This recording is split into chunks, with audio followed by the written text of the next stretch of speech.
Good morning, everyone, and welcome along to the Blood Red Morning Bulletin, your place for everything Liverpool FC, the latest news live from YouTube on our Blood Red channel with myself, Patrick Smith, and I'm joined by Liverpool.com's Dave Comerford. Got a couple of transfer rumours for you today. One pretty decent player, and then one player who probably none of you would have ever heard of. But let's start then, shall we, with the main decent player, Declan Rice. Today there are reports from the Telegraph that West Ham wants an astronomical fee for the England international and is set to benchmark the price that is paid for Jude Bellingham when it comes to negotiating with clubs. Now, Dave, we know that Declan Rice is almost certain to leave West Ham in the summer. There's been links with Liverpool. Do you think he'd suit them though?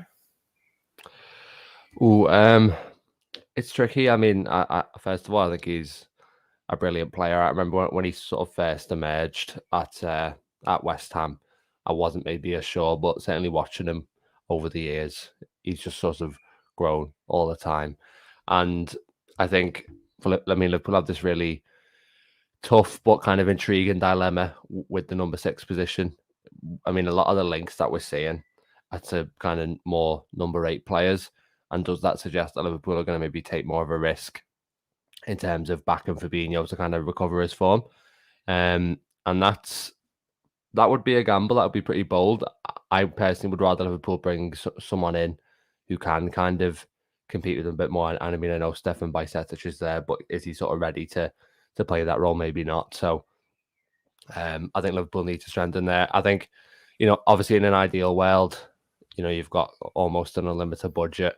You can sort of look at someone like Rice to carry out that function for you. But I just don't think it'll kind of align in terms of Liverpool's need and the timing of it, unfortunately. You mentioned kind of astronomical price tag there.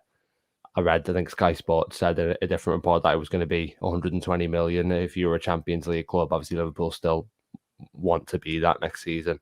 And again, Liverpool aren't going to sort of not sign Bellingham and then sort of pay a huge fee for somebody else. So unfortunately, I don't really see that one materialising.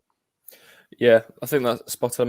We'll move on to the Fabinho and the number 6 comparisons, but the price tag alone, I kind of dispute the Telegraph because he's out of contract next summer, I think, isn't he, in 2024? So surely West Ham are going to get to the point where they can't hold out for that much of a fee if the player is desperate to leave. Do you think that Liverpool, hypothetically, could cough up £100 million for him, or do you think that's far too much for players out of contract next summer? Well, I'm not 100% on this, but I think that West Ham have the option to extend that deal by a further year in 2024. So they will effectively look at it and say, we've got kind of 2 years, basically, as opposed to just one. To be fair, the whole 120 million thing is probably posturing. I don't think they're actually going to demand that much. I reckon the fact that I mentioned Champions League club in the report from Sky, to me, points to the fact that there's probably an understanding there between the player and the club that I'll give you kind of one more season and then leave. And I think especially the way this season's gone for West Ham, yes, they're in kind of a European semi-final, which I think is later this week. But the way they've struggled so much in the league, I think, has kind of confirmed to Rice, if he didn't know it already, that he's not going to be able to achieve his sort of ambitions, certainly the domestic level, with West Ham. And will have sort of reinforced his desire to kind of move on in the summer. I think the time is probably right. He probably sees it that way. So, yeah, I don't think, we've seen West Ham really put the sort of defences up with Rice for a long time. They will play hardball, but I don't think they're going to get... I don't think they're going to get kind of 120. They might be able to squeeze 100 out, maybe 90. But again, for me, from Liverpool's standpoint, it just comes down to the fact that, how much is Bellingham going to cost? Probably around that kind of 120 mark, certainly sort of 9 figures. And then the fact that Liverpool walked away from that deal tells you that they're very much shopping more so in the kind of 60 million market, maybe I would say is the number. So again, I would love to see Rice at Liverpool. I just don't think it's going to be... While Liverpool could afford them, they've got so many players that they need to buy that it would just take up too big a chunk of their budget overall, I think. Yeah, fully agreed. I mean, if you're not willing to part with 130 for Jude Bellingham, there's no way you're spending 100, 110, 120 on Declan Rice. It will be an amazing player. I just can't see that one happening either. But let's be hypothetical again, though, Sally, because you mentioned Fabinho before. I mean, Declan Rice is a number 6. That's where he plays best. It's where he's played for the majority of his career. But he's actually started playing further forward for West Ham recently, isn't he? He's been in the goals a couple of times. He's been playing more box to box. Now, let's say they did hypothetically sign him. What do you think that would mean for Fabinho's future? Is Declan Rice coming in as the number 6, or is there a chance that you could maybe play him further forward? I think that you wouldn't necessarily be able to use Rice in, well, certainly that kind of right-sided number 8 role. I think where you kind of want the sort of attacking midfielder within this new system. Maybe there's something there in terms of the left-sided role, but again, I think that's kind of been earmarked for Alexis McAllister, to be fair. So yeah, I don't necessarily see that fit perfectly. I mean, for me, it would kind of be that defensive midfield role, and I think when you've got Trent, who's basically able to sit alongside Fabinho, obviously we know Rice likes to almost go on these drive and runs, which we don't see from Fabinho, where he basically will carry the ball almost from one penalty area to the other. I think there was a goal he scored in the quarter final of the Europa Conference League, which was very similar to that along those lines. So it would be interesting. It would be a different kind of number 6 than what we're used to, whilst obviously offering a lot of the kind of important functions. And you would need to kind of configure your team around them. But certainly, if and we are obviously being hypothetical here, if Rice was to come in, I think that would certainly be the beginning of the end for Fabinho and look quite bleak for his future, especially given sort of not just the level Rice is at, but also the fact that he's still relatively young. So, yeah, I think that it's going to be interesting if Liverpool do bring in a number 6. I think we'll be able to tell quite quickly whether it's someone who's just designed to compete with Fabinho or whether it's someone who's going to come in and essentially replace him in the side.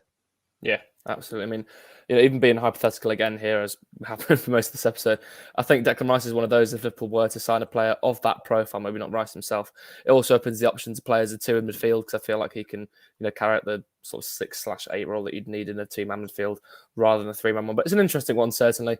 But my prediction is I think Todd Boehly and his open checkbook, scattergun signing, method he's got, I think he'll be the one that says, I'll pay it for him. But anyway, let's move on then to our second transfer rumour, shall we? It's a bit of an interesting one, this. A very young 17-year-old French youngster for Paris Saint-Germain, centre-half, Chadaille Bitshiabu. I might have butchered the name there, but I think that's how you pronounce it. He's featured in the Champions League, Ligue 1 for PSG this season. Dave, I mean, what do you know about the player? He's a pretty rogue one, but what can you tell us about him?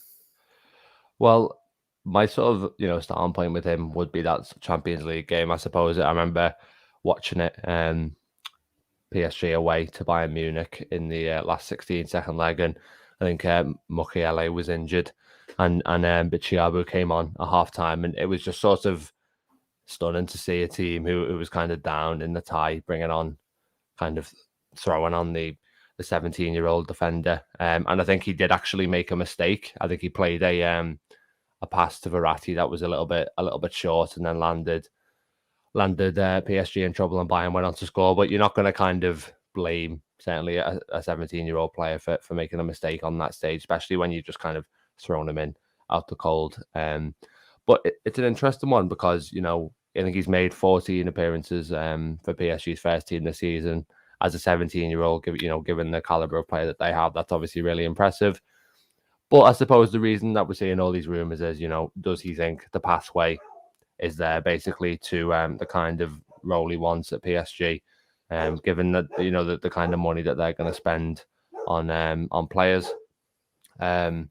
So his contract is up in 2024, I believe. So PSG are basically under pressure to, if they don't extend him this summer, they basically have to sell him, because you're not going to let a player that talented from your academy, I think, leave for nothing. I suppose, and there's talk of kind of a 20 million price tag, and while that is maybe not his full worth because of his contract situation, I think that's kind of obviously a lot better for PSG, a lot more palatable than the prospect of losing them for nothing. So for them, they're giving them first team football, and I think obviously here and there, but I think the objective of that is to show them, look, if you stay, you can make it here, but he maybe has doubts about that. I think he's recently just changed agents as well, and sometimes we see that as a precursor to a player seeking a move. So we've seen it so many times before. Sort of young talent at a top club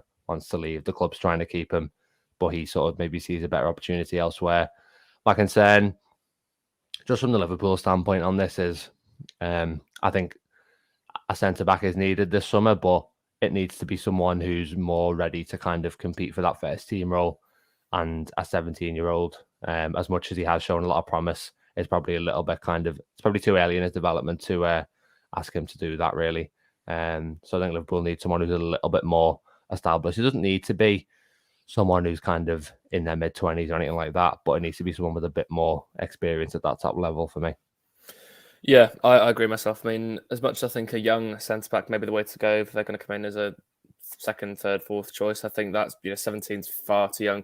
And as you said there, often when players do change agents, it can mean they want to move, or it can mean they want to get a big new contract because they can flirt with other clubs basically to get more money, especially at PSG, where I'm sure he'll sort himself a big wage because he's a Parisian. I think by all accounts, I'm pretty sure he's born and raised in Paris. Played for the PSG academy. He's only 17. I'd be very surprised if he were to move at this point of his career. But you do never know. Obviously, reports in France have claimed that he's linked with Liverpool and Man United. But just on that then, so let's say, hypothetically, again, Liverpool were to sign him as a maybe probably fourth choice or so. Do you think that could mean anything for Joel Matip and Joe Gomez? I mean, do you think Joel Matip's definitely on his way out this summer and we can almost expect that to happen?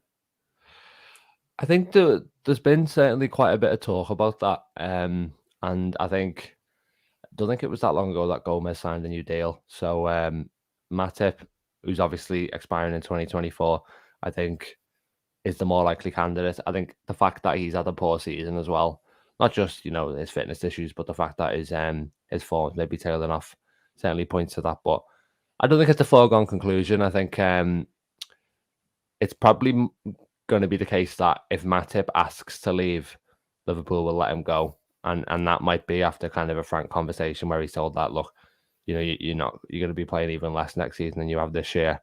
If you want the opportunity to play more elsewhere, then we'll give you it.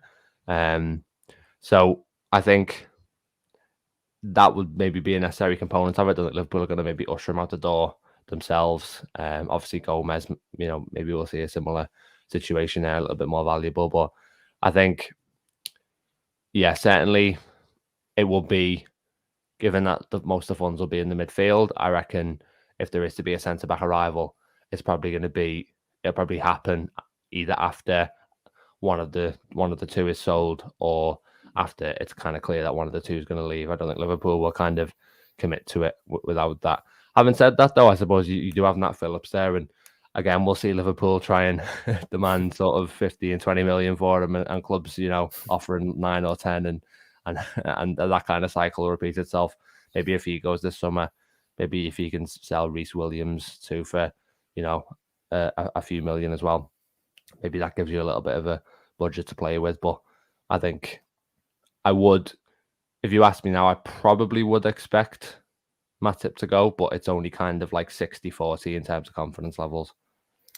Yeah, I'm the exact same myself. I think Matip probably will be on the way out. It depends on the offers Liverpool get, though, both money-wise for Liverpool and the offer for Matip, if it's actually a decent club for him.